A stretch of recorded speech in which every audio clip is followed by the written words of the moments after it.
मेरे प्यारे देशवासियों, नमस्कार।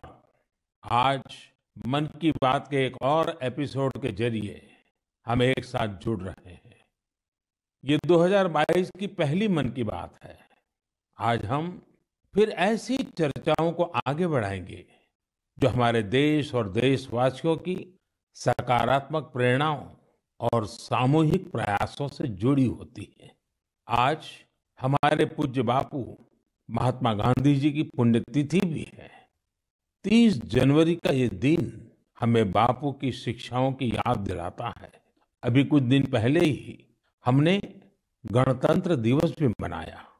दिल्ली में राजपथ पर हमने देश के शौर्य और सामर्थ्य की जो झांकी देखी, उसने सबको गर्व और उत्साह से भर दिया है। एक परिवर्तन जो आपने देखा होगा, अब गणतंत्र दिवस समारोह 23 जनवरी यानी नेताजी सुभाष चंद्र बोस की जन्म जयंती से शुरू होगा और 30 जनवरी तक यानी गांधी जी की पुण्यतिथि तक चलेगा। इंडिया गेट पर नेताजी की डिजिटल प्रतिमा भी स्थापित की गई है। इस बात का जिस प्रकार से देश ने स्वागत किया, देश के हर कोने से आनंद की जो लहर उठी, हर देशवासी ने जिस प्रकार की भावनाएं प्रकट की, उसे हम कभी भूल नहीं सकते हैं। साथियों, आजादी के अमृत महोत्सव में देश इन प्रयासों के जरिए अपने राष्ट्रीय प्रतीकों को पुनर्प्रतिष्ठित कर रहा है। हमने देखा कि इंडिया गेट के समीप अमर जवान ज्योति और पास में ही नेशनल वॉर मेमोरियल पर प्रज्वलित ज्योति को एक किया गया। इस भावुक अवसर पर कितने ही देशवासियों और शहीद परिवारों की आंखों में आंसू थे। नेशनल वॉर मेमोरियल में आजादी के बाद से शहीद हुए देश के सभी जाबाजों के नाम अंकित किए गए हैं। मुझे सेना के कुछ पूर्व जवानों ने पत्र लिखकर कहा है कि शहीदों की स्मृति के सामने प्रज्वलित हो रही अमर जवान ज्योति शहीदों की अमरता का प्रतीक है। सच में अमर जवान ज्योति की ही तरह हमारे शहीद, उनकी प्रेरणा और उनके योगदान भी अमर है।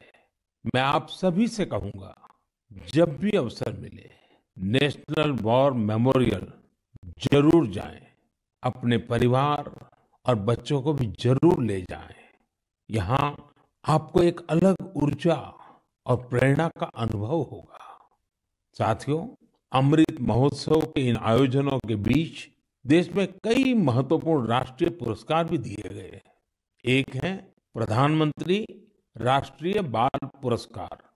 ये पुरस्कार उन बच्चों को मिले जिन्होंने छोटी सी उम्र में साहसिक और प्रेरणादायी काम किए हैं। हम सबको अपने घरों में इन बच्चों के बारे में जरूर बताना चाहिए।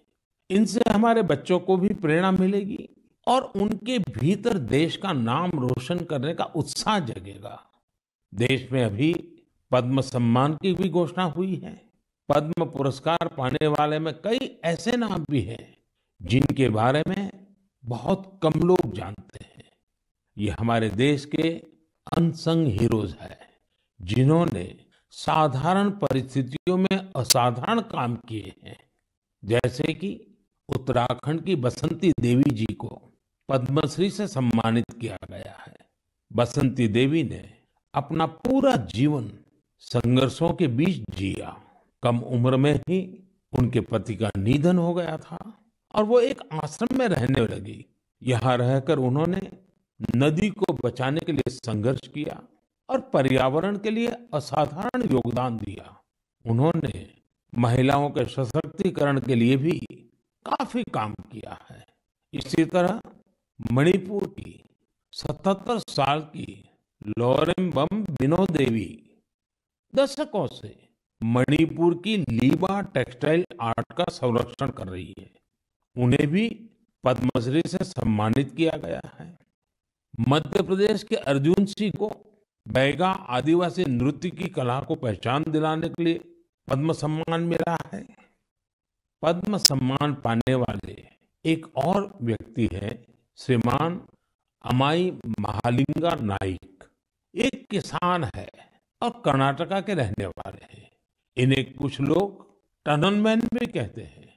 उन्होंने खेती में ऐसे ऐसे इनोवेशन किए हैं जिन्हें देखकर कोई भी हैरान रह जाए।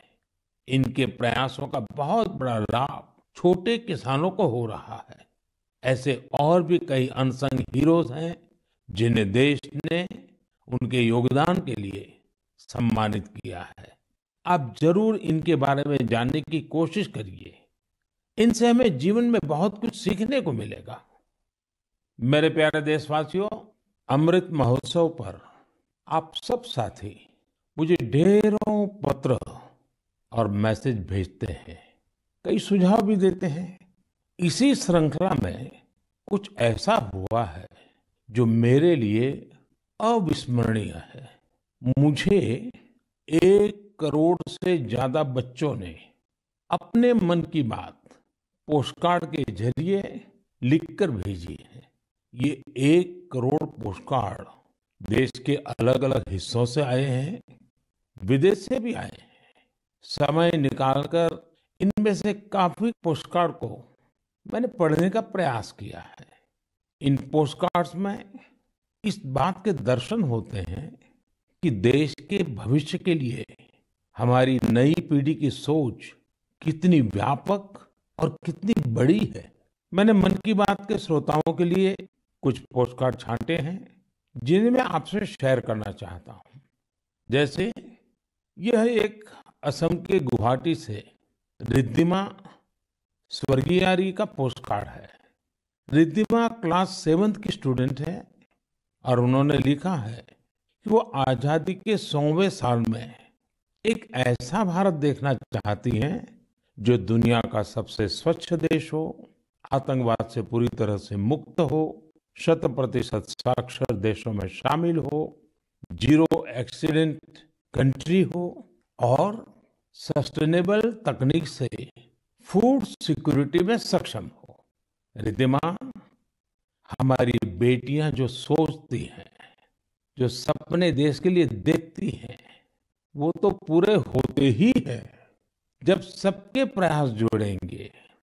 आपकी युवा पीढ़ी इसे लक्ष्य बनाकर काम करेगी तो आप भारत को जैसा बनाना चाहती हैं वैसे जरूर होगा।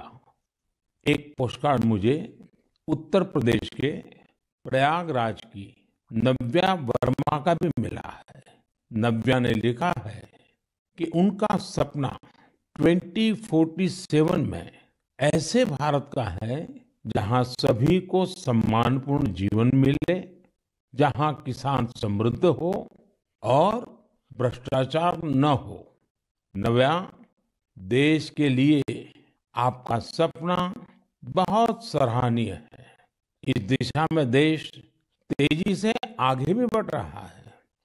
आपने भ्रष्टाचार मुक्त भारत की बात की। भ्रष्टाचार तो दीमक की तरह देश को खोखला करता है। उससे मुक्ति के लिए 2047 का इंतजार क्यों? ये काम हम सभी देशवासियों को, आज की युवा पीढ़ी को मिलकर करना है, जल्द से जल्द करना है। और इसके लिए बहुत जरूरी है कि हम अपने कर्तव्यों को प्राथमिकता दें। जहां कर्तव्य निभाने का एहसास होता है, कर्तव्य सर्वोपरि होता है, वहां भ्रष्टाचार फटक भी नहीं सकता।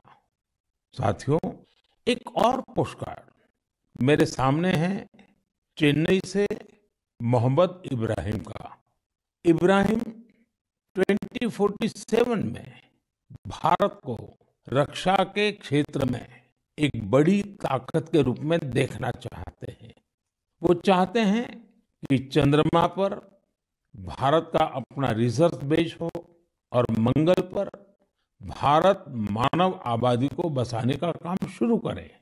साथ ही इब्राहिम पृथ्वी को भी प्रदूषण से मुक्त करने में भारत की बड़ी भूमिका देखते हैं। इब्राहिम, जिस देश के पास आप जैसे नौजवान हो, उसके लिए कुछ भी असंभव नहीं है। साथियों, मेरे सामने एक और पत्र है मध्य प्रदेश के रायसेन में सरस्वती विद्या मंदिर में क्लास 10 की छात्रा भावना का। सबसे पहले तो मैं भावना को कहूंगा कि आपने जिस तरह अपने पोस्टकार्ड को तिरंगे से सजाया है वो मुझे बहुत अच्छा लगा। भावना ने क्रांतिकारी शिरीष कुमार के बारे में लिखा है। साथियों, मुझे गोवा से लॉरेंशियो परेरा का पोस्टकार्ड भी मिला है। ये क्लास 12 की स्टूडेंट है। इनके पत्र का भी विषय है आजादी के अनसंग हीरोज। मैं इसका हिंदी भावार्थ आपको बता रहा हूं। इन्होंने लिखा है, भिक्काजी कामा भारतीय स्वतंत्रता संग्राम में शामिल रही सबसे बहादुर महिलाओं में से एक थी। उन्होंने बेटियों को सशक्त करने के लिए देश विदेश में बहुत से अभियान चलाए, अनेक प्रदर्शनियां लगाई। निश्चित तौर पर भिक्काजी कामा स्वाधीनता आंदोलन की सबसे जांबाज महिलाओं में से एक थी। 1907 में उन्होंने जर्मनी में तिरंगा फहराया था। इस तिरंगे को डिजाइन करने में जिस व्यक्ति ने उनका साथ दिया था वो थे श्री श्यामजी कृष्ण वर्मा। श्री श्यामजी कृष्ण वर्मा जी का निधन 1930 में जेनेवा में हुआ था। उनकी अंतिम इच्छा थी कि भारत की आजादी के बाद उनकी अस्थियां भारत लाई जाए। वैसे तो 1947 में आजादी के दूसरे ही दिन उनकी अस्थियां भारत वापस लानी चाहिए थी, लेकिन ये काम नहीं हुआ। शायद परमात्मा की इच्छा होगी ये काम मैं करूं, और इस काम का सौभाग्य भी मुझे ही मिला। जब मैं गुजरात का मुख्यमंत्री था तो वर्ष 2003 में उनकी अस्थियां भारत लाई गई थी। श्यामजी कृष्ण वर्मा जी की स्मृति में उनके जन्म स्थान कच्छ के मांडवी में एक स्मारक का निर्माण भी हुआ है। साथियों, भारत की आजादी के अमृत महोत्सव का उत्साह केवल हमारे देश में ही नहीं है। मुझे भारत के मित्र देश क्रोएशिया से भी 75 पोस्टकार्ड मिले हैं। क्रोएशिया के जाग्रेब में school of applied arts and design के स्टूडेंट्स, उन्होंने ये 75 कार्ड्स भारत के लोगों के लिए भेजे हैं और अमृत महोत्सव की बधाई दी है। मैं आप सभी देशवासियों की तरफ से क्रोएशिया और वहां के लोगों को धन्यवाद देता हूं। मेरे प्यारे देशवासियों, भारत शिक्षा और ज्ञान की तपोभूमि रहा है। हमने शिक्षा को किताबी ज्ञान तक ही सीमित नहीं रखा, बल्कि इसे जीवन के एक समग्र अनुभव के तौर पर देखा है। हमारे देश की महान विभूतियों का भी शिक्षा से गहरा नाता रहा है। पंडित मदन मोहन मालवीय जी ने जहां बनारस हिंदू विश्वविद्यालय की स्थापना की, वहीं महात्मा गांधी ने गुजरात विद्यापीठ के निर्माण में अहम भूमिका निभाई। गुजरात के आणंद में एक बहुत ही प्यारी जगह है वल्लभ विद्यानगर। सरदार पटेल के आग्रह पर उनके 2 सहयोगियों भाई काका और भीखा भाई ने वहां युवाओं के लिए शिक्षा केंद्रों की स्थापना की। इसी तरह पश्चिम बंगाल में गुरुदेव रविंद्रनाथ टैगोर ने शांति निकेतन की स्थापना की। महाराजा गायकवाड़ भी शिक्षा के प्रबल समर्थकों में से एक थे। उन्होंने कई शिक्षण संस्थानों का निर्माण करवाया और डॉक्टर अंबेडकर और श्री अरविंदो समेत अनेक विभूतियों को उच्च शिक्षा के लिए प्रेरित किया। ऐसे ही महानुभावों की सूची में एक नाम राजा महेंद्र प्रताप सिंह जी का भी है। राजा महेंद्र प्रताप सिंह जी ने एक टेक्निकल स्कूल की स्थापना के लिए अपना घर ही सौंप दिया था। उन्होंने अलीगढ़ और मथुरा में शिक्षा केंद्रों के निर्माण के लिए खूब आर्थिक मदद की। कुछ समय पहले मुझे अलीगढ़ में उनके नाम पर एक यूनिवर्सिटी की आधारशिला रखने का भी सौभाग्य प्राप्त हुआ। मुझे खुशी है कि शिक्षा के प्रकाश को जन जन तक पहुंचाने की वही जीवंत भावना भारत में आज भी कायम है। क्या आप जानते हैं इस भावना की सबसे सुंदर बात क्या है? वो ये है कि शिक्षा को लेकर ये जागरूकता समाज में हर स्तर पर दिख रही है। तमिलनाडु के त्रिपुर जिले के उदुमलपेट ब्लॉक में रहने वाली तायम्मल जी का उदाहरण तो बहुत ही प्रेरणादायी है। तायम्मल जी के पास अपनी कोई जमीन नहीं है। बरसों से इनका परिवार नारियल पानी बेचकर अपना गुजर बसर कर रहा है। आर्थिक स्थिति भले अच्छी ना हो, लेकिन तायम्मल जी ने अपने बेटे बेटी को पढ़ाने में कोई कसर बाकी नहीं छोड़ी थी। उनके बच्चे Chinnaveerampatti panchayat union middle school में पढ़ते थे। ऐसे ही एक दिन स्कूल में अभिभावकों के साथ मीटिंग में ये बात उठी कि कक्षाओं और स्कूल की स्थिति को सुधारा जाए, स्कूल इंफ्रास्ट्रक्चर को ठीक किया जाए। तायम्मल जी भी उस मीटिंग में थी। उन्होंने सब कुछ सुना। इसी बैठक में फिर चर्चा इन कामों के लिए पैसे की कमी पर आकर टिक गई। इसके बाद तायम्मल जी ने जो किया उसकी कल्पना कोई नहीं कर सकता था। जिन तायम्मल जी ने नारियल पानी बेच बेचकर कुछ पूंजी जमा की थी, उन्होंने 1 लाख रुपए स्कूल के लिए दान कर दिए। वाकई ऐसा करने के लिए बहुत बड़ा दिल चाहिए, सेवा भाव चाहिए। तायम्मल जी का कहना है, अभी जो स्कूल है उसमें 8वीं कक्षा तक की पढ़ाई होती है। अब जब स्कूल का इंफ्रास्ट्रक्चर सुधर जाएगा तो यहाँ हायर सेकेंडरी तक की पढ़ाई होने लगेगी। हमारे देश में शिक्षा को लेकर यह वही भावना है जिसकी मैं चर्चा कर रहा था। मुझे आईआईटी बीएचयू के एक एल्यूमिनस के इस तरह के दान के बारे में भी पता चला है। बीएचयू के पूर्व छात्र जय चौधरी जी ने आईआईटी बीएचयू फाउंडेशन को $1 मिलियन यानी करीब करीब 7.5 करोड़ रुपया डोनेट किए। साथियों, हमारे देश में अलग अलग क्षेत्रों से जुड़े बहुत सारे लोग हैं जो दूसरों की मदद कर समाज के प्रति अपनी जिम्मेदारी का निर्वाह कर रहे हैं।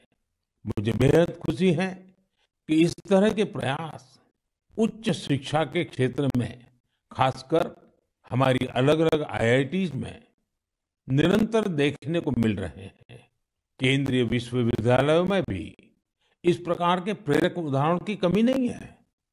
इस तरह के प्रयासों को और बढ़ाने के लिए पिछले साल सितंबर से देश में विद्यांजलि अभियान की शुरुआत हुई है।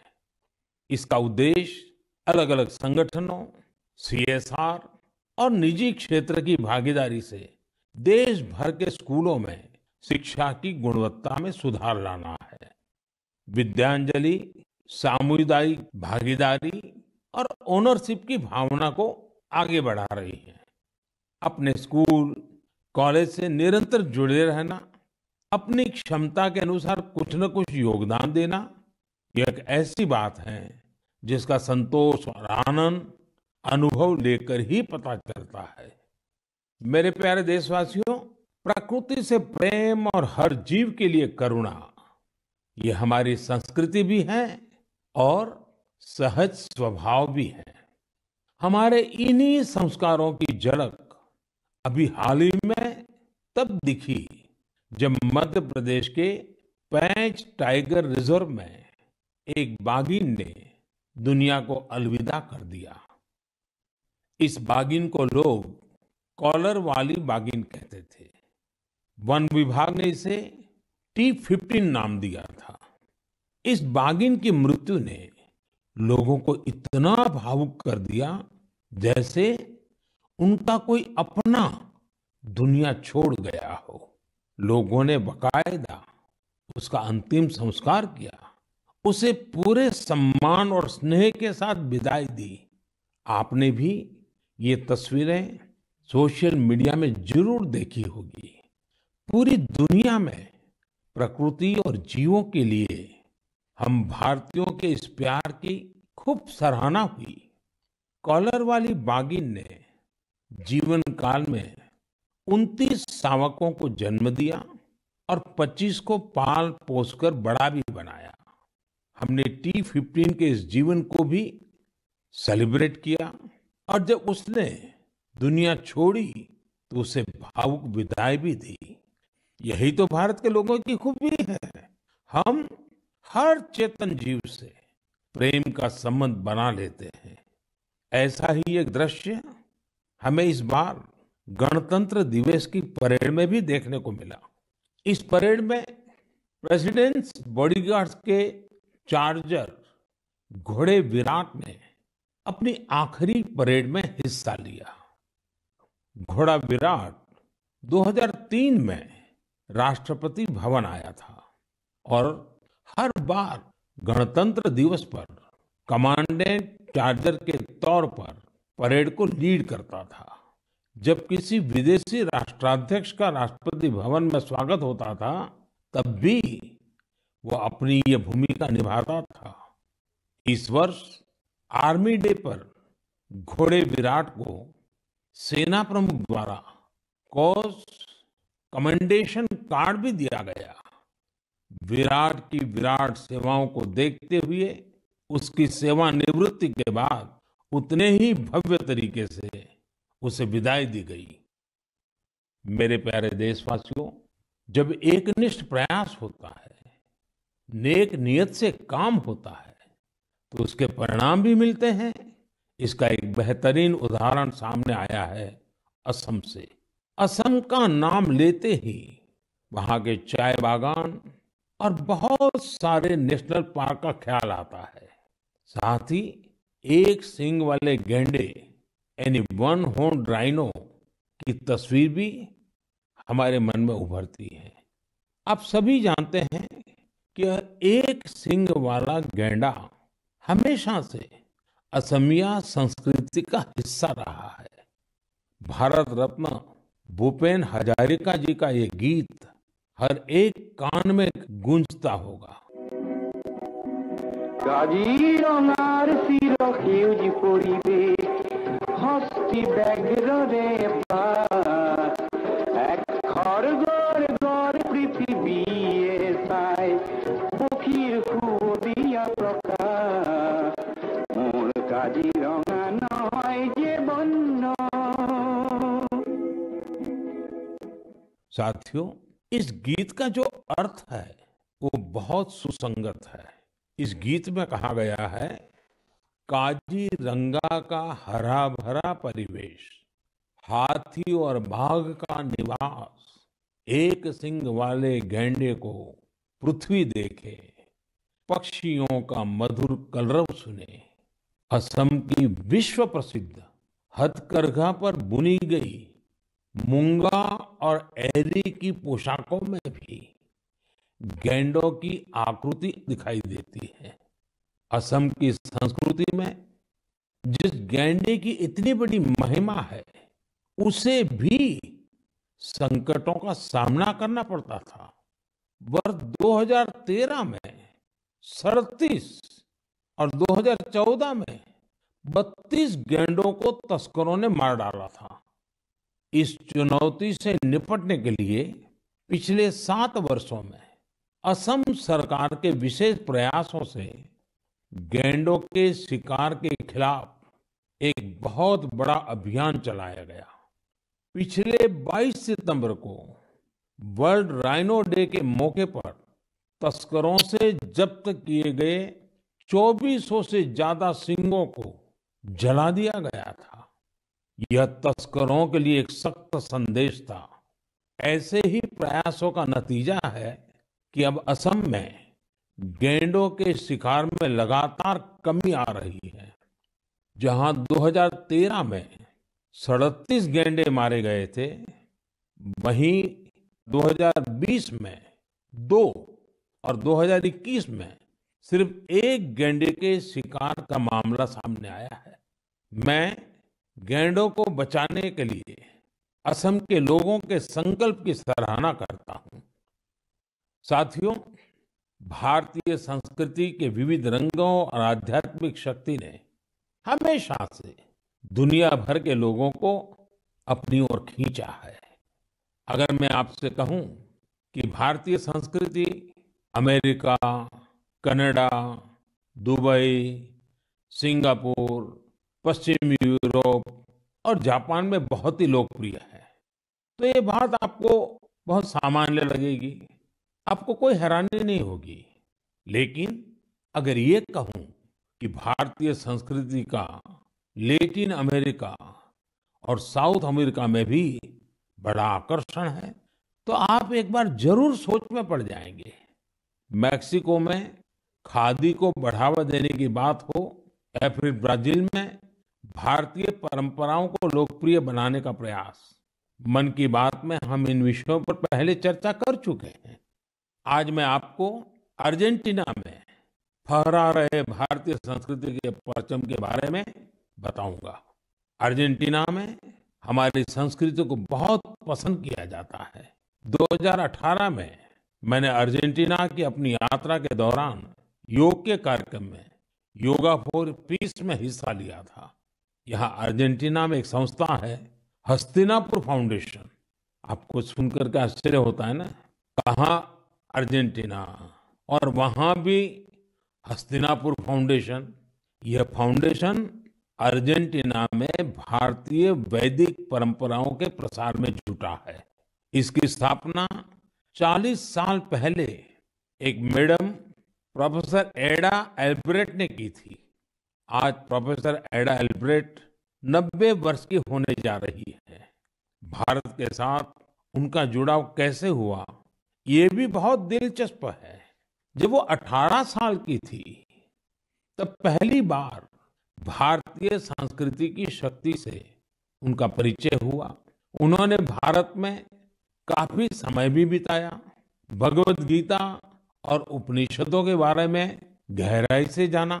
आज हस्तिनापुर फाउंडेशन के 40,000 से अधिक सदस्य हैं और अर्जेंटीना एवं अन्य लैटिन अमेरिकी देशों में इसकी करीब 30 शाखाएं हैं। हस्तिनापुर फाउंडेशन ने स्पेनिश भाषा में 100 से अधिक वैदिक और दार्शनिक ग्रंथ भी प्रकाशित किए हैं। इनका आश्रम भी बहुत मनमोहक है। आश्रम में 12 मंदिरों का निर्माण कराया गया है, जिनमें अनेक देवी देवताओं की मूर्तियां हैं। इन सब के केंद्र में एक ऐसा मंदिर भी है जो अद्वैतवादी ध्यान के लिए बनाया गया है। साथियों, ऐसे ही सैकड़ों उदाहरण यह बताते हैं हमारी संस्कृति हमारे लिए ही नहीं बल्कि पूरी दुनिया के लिए एक अनमोल धरोहर है। दुनिया भर के लोग उसे जानना चाहते हैं, समझना चाहते हैं, जीना चाहते हैं। हमें भी पूरी जिम्मेदारी के साथ अपनी सांस्कृतिक विरासत को खुद अपने जीवन का हिस्सा बनाते हुए सब लोगों तक पहुंचाने का प्रयास करना चाहिए। मेरे प्यारे देशवासियों, मैं अब आपसे और खासकर अपने युवाओं से एक प्रश्न करना चाहता हूं। आप सोचिए, आप एक बार में कितने पुशअप कर सकते हैं? मैं जो आपको बताने वाला हूं, वो निश्चित रूप से आपको आश्चर्य से भर देगा। मणिपुर में 24 साल के युवा थोना ओजम निरंजॉय सिंह ने 1 मिनट में 109 पुशअप्स का रिकॉर्ड बनाया है। निरंजॉय सिंह के लिए रिकॉर्ड तोड़ना कोई बात नहीं है। इससे पहले भी उन्होंने 1 मिनट में एक हाथ से सबसे ज्यादा नकल पुशअप्स का रिकॉर्ड बनाया था। मुझे पूरा विश्वास है कि निरंजॉय सिंह से आप प्रेरित होंगे और फिजिकल फिटनेस को अपने जीवन का हिस्सा बनाएंगे। साथियों, आज मैं आपके साथ लद्दाख की एक ऐसी जानकारी साझा करना चाहता हूं जिसके बारे में जानकर आपको जरूर गर्व होगा। लद्दाख को जल्द ही एक शानदार ओपन सिंथेटिक ट्रैक और एस्ट्रो टर्फ फुटबॉल स्टेडियम की सौगात मिलने वाली है। यह स्टेडियम 10,000 फीट से अधिक की ऊंचाई पर बन रहा है और इसका निर्माण जल्द पूरा होने वाला है। लद्दाख का यह सबसे बड़ा ओपन स्टेडियम होगा जहां 30,000 दर्शक एक साथ बैठ सकेंगे। लद्दाख के इस आधुनिक फुटबॉल स्टेडियम में 8 लेन वाला एक सिंथेटिक ट्रैक भी होगा। इसके अलावा यहाँ 1,000 बेड वाले एक हॉस्टल की सुविधा भी होगी। आपको ये जानकर भी अच्छा लगेगा, इस स्टेडियम को फुटबॉल की सबसे बड़ी संस्था फीफा ने भी सर्टिफाई किया है। जब भी स्पोर्ट्स का ऐसा कोई बड़ा इंफ्रास्ट्रक्चर तैयार होता है तो यह देश के युवाओं के लिए बेहतरीन अवसर लेकर आता है। साथ साथ जहां ये व्यवस्था होती है वहां भी देश भर के लोगों का आना जाना होता है, टूरिज्म को बढ़ावा मिलता है और रोजगार के अनेक अवसर पैदा होते हैं।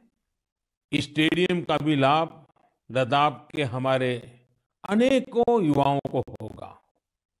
मेरे प्यारे देशवासियों, मन की बात में इस बार भी हमने अनेक विषयों पर बात की। एक विषय और है जो इस समय सबके मन में है और वो है कोरोना का। कोरोना की नई वेव से भारत बहुत सफलता के साथ लड़ रहा है। ये भी गर्व की बात है कि अब तक करीब करीब 4.5 करोड़ बच्चों ने कोरोना वैक्सीन की डोज ले ली है। इसका मतलब यह हुआ कि 15 से 18 साल की आयु वर्ग के लगभग 60% यूथ ने 3 से 4 हफ्ते में ही टीके लगवा लिए हैं। इससे न केवल हमारे युवाओं की रक्षा होगी बल्कि उन्हें पढ़ाई जारी रखने में भी मदद मिलेगी।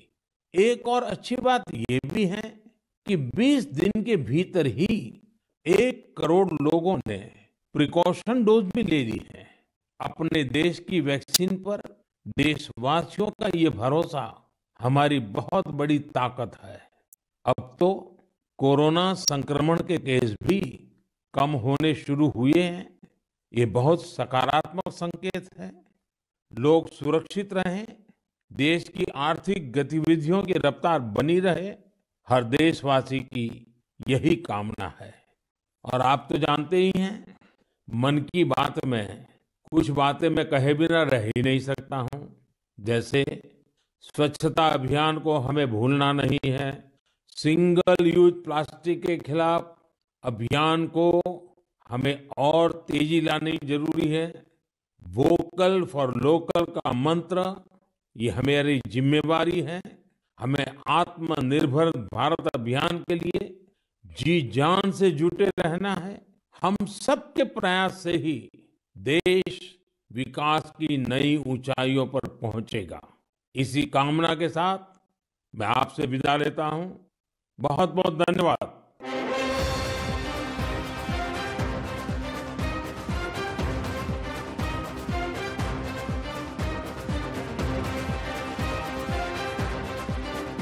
आप देख रहे हैं राष्ट्रीय हिंदी न्यूज।